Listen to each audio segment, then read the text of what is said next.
Welcome to infinity medias. നമുക്കൊരു competitive എക്സാമിന് base ചെയ്തൊരു ക്വസ്റ്റ്യൻ പരിചയപ്പെട്ടാലോ? കൂടുതലൊന്നും തെറിക്കുന്നില്ല, നമുക്ക് ക്വസ്റ്റ്യനിലോട്ട് തന്നെ പോവാം. Arun need 15 days to complete a piece of work. Jithin is 50% more efficiency than Arun. If so, how many days will take Jithin need to complete this work? ഇതിൽ പറയുന്നത് അരുണിന് 15 ദിവസം വേണം ഒരു വർക്ക് കംപ്ലീറ്റ് ചെയ്യാൻ. എന്നാൽ ജിതിന് അരുണിനെക്കാളും 50% എഫിഷ്യൻസി മോർ ദാൻ ആണ് പറയുന്നത്, കൂടുതലാണെന്ന് പറയുന്നത്. അങ്ങനെയെങ്കിൽ ജിതിൻ എത്ര ദിവസം കൊണ്ട് ഒരു വർക്ക് കംപ്ലീറ്റ് ചെയ്ത് കഴിയുമെന്നാണ് ഇവിടെ ചോദിച്ചേക്കുന്നത്. നമുക്ക് എല്ലാവർക്കും അറിയാം, ഒരു ശരാശരി മനുഷ്യന്റെ എഫിഷ്യൻസി എന്ന് പറഞ്ഞാൽ എത്രയാണ്?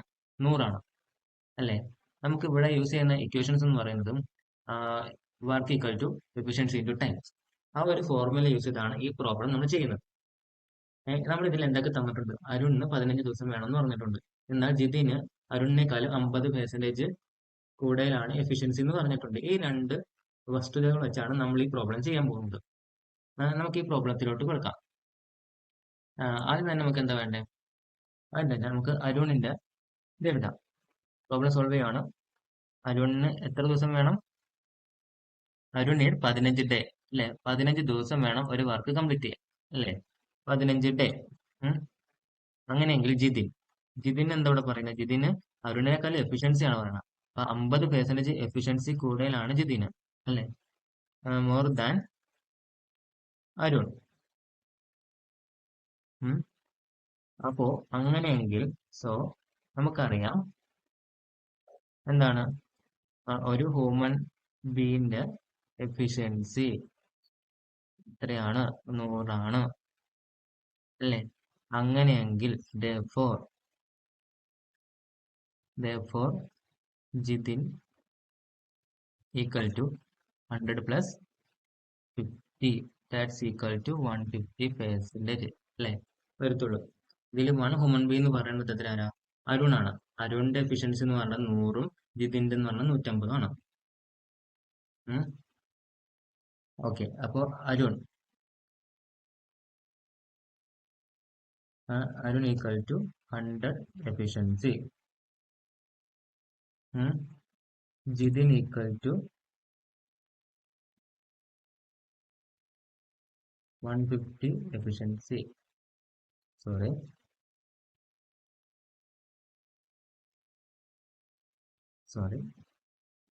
Arun equal to 100. Arun equal to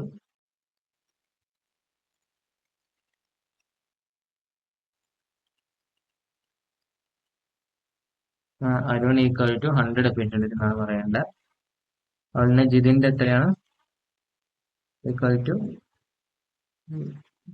150 efficiency. അങ്ങനെയെങ്കിൽ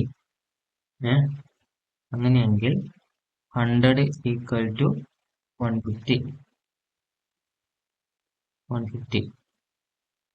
ഇത് എങ്ങനെ ചെറുതാക്കി എഴുതാമെന്നാണ് നമ്മൾ നോക്കുന്നത്. ഇതില് 100 എത്ര ടൈം പോകും?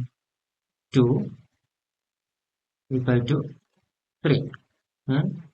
വെട്ടിക്കുറച്ച് നമ്മൾ 100നെ ചെറുതാക്കി. അതായത് 150. 50 ഇൻറ്റു 3 150. 50 × 2 100 അല്ലേ? ഇതില് എന്താ പറയണേ? ഇവർ രണ്ടുപേരും കൂടി ചെയ്യാൻ എടുക്കുന്ന ഒരു ടൈമാണ് 2 + 3 = 5 അല്ലെ? ഇവർ രണ്ടുപേരും കൂടി ചെയ്യുന്ന ഇതാണ് 2 + 5 എന്ന് പറയുന്നത്. അവരുടെ പവർ ആണത്. രണ്ടുപേരും കൂടി ചേർന്നുള്ള പവറാണ് 5 എന്ന് പറയുന്നത്. എങ്കിൽ അരുണിന്റെ വർക്ക് എത്ര നമുക്ക് കണ്ടുപിടിക്കാം. എങ്ങനെ കണ്ടുപിടിക്കാം? അരുണിന് 15 ദിവസം വേണം ഒരു വർക്ക് കംപ്ലീറ്റ് ചെയ്യാൻ.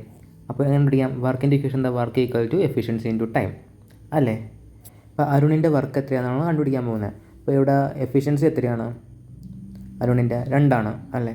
ടൈം എത്രയാണ്? 15 ദിവസം എന്നാണ് പറഞ്ഞേക്കുന്നത് അല്ലേ? അപ്പോൾ work equal to efficiency into time എന്ന് പറയുമ്പോൾ 2 × 50. അപ്പോൾ വർക്ക് എത്ര കിട്ടും? അരുണിൻ്റെ 30 അല്ലേ? അപ്പോൾ അരുണിൻ്റെ ദിവസം എന്ന് പറയുന്നത് 15. എഫിഷ്യൻസി എന്ന് പറയുന്നത് 2. അപ്പോൾ നമുക്ക് ഇക്വേഷനിൽ സബ്സ്റ്റിറ്റ്യൂട്ട് കൊടുക്കുമ്പോൾ 2 × 50, ദാറ്റ്സ് ഈക്വൽ ടു 30. നമുക്ക് അരുണിൻ്റെ വർക്ക് കിട്ടി. അങ്ങനെയെങ്കിൽ ജിതിൻ എത്ര ദിവസം കൊണ്ട് വർക്ക് തീർക്കുന്ന പറയുന്നത്? അപ്പോൾ ജിതിൻ്റെ എഫിഷ്യൻസി എത്രയാണ്? 50% മോർ ദാൻ അരുൺ എന്നാണ് പറഞ്ഞേക്കുന്നത് അല്ലേ? therefore എന്താണ് time equal to work by efficiency. അതാണ് ഇക്വേഷൻ ഇവിടെ യൂസ് ചെയ്യാൻ പോകുന്നത്. Time equal to work by efficiency. അങ്ങനെയെങ്കിൽ വർക്ക് എത്രയാണ്? 30. എഫിഷ്യൻസി എത്രയാണ് അരുണിൻ്റെ? 3. അപ്പോൾ 30/3 ഈക്വൽ ടു എത്രയാണ്? 10. അതാണ് ടൈം. അപ്പോൾ ഇത് പറഞ്ഞാൽ എന്താണ്? ജിതിന് എത്ര ദിവസം കൊണ്ട് വർക്ക് കംപ്ലീറ്റ് ചെയ്യാമെന്നല്ല പറഞ്ഞേക്കുന്നത്, 10 days. Answer is become 10.